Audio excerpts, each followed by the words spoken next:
May iba naman ang ating presentation at pagluto sa ating ampalaya. Ito po ay steamed ampalaya, stuffed with eggs. At tara, luto tayo. Hi, I'm Dance, and this is my channel.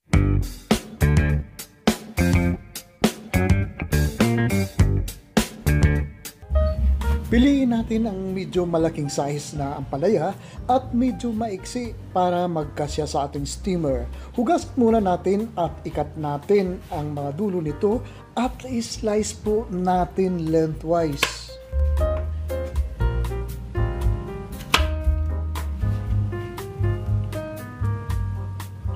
Tama ba ako? Lengthwise ang ating pag-slice nito o pahaba ang ating pag-slice nito.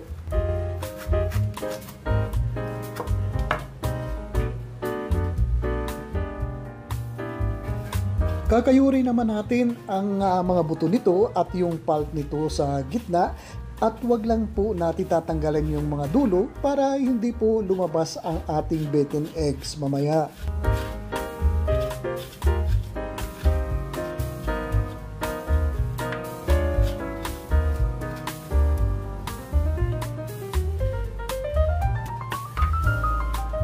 At heto na ang ating ampalaya na wala ng mga pulps at saka seeds ito sa gitna at i-arrange naman natin ito sa isang steamer. At ngayon naman ay sa isang mixing bowl ay mag-crack-crack po tayo ng 3 perasong large na mga itlog dito. Ibit lang po natin ibit na hanggang sa mag-combine po ang egg yolk at saka sa egg white sa ating mga itlog.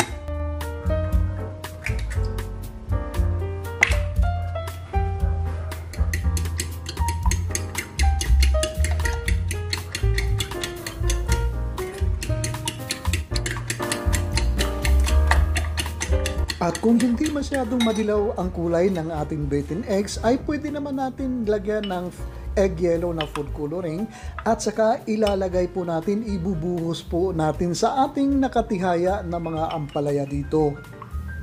Lagyan natin ang ating ampalaya hanggang sa mapuno po ang ating ampalaya po dito.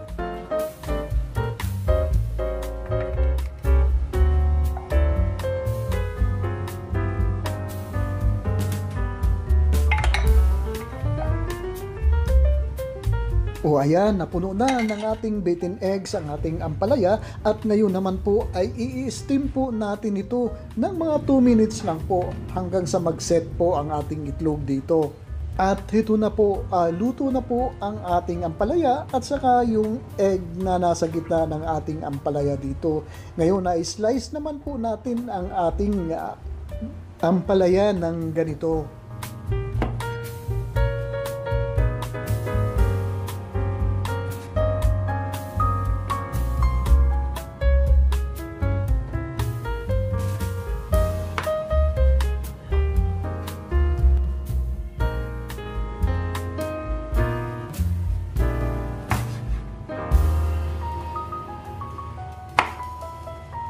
At pagkatapos natin may slice ang ating ampalaya, ay i-arrange naman natin ito sa isang platter.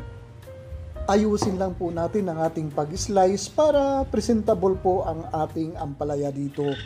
Ngayon naman po ay i-drizzle natin ang hot chili sauce na ating ginawa noong gumawa po tayo ng smashed cucumber dito. Panoorin nyo na lang po uli ang ating smashed cucumber na ginawa nung nakarang araw para malaman nyo po kung paano ko ginawa ang hot chili sauce po dito para sa ating ampalaya.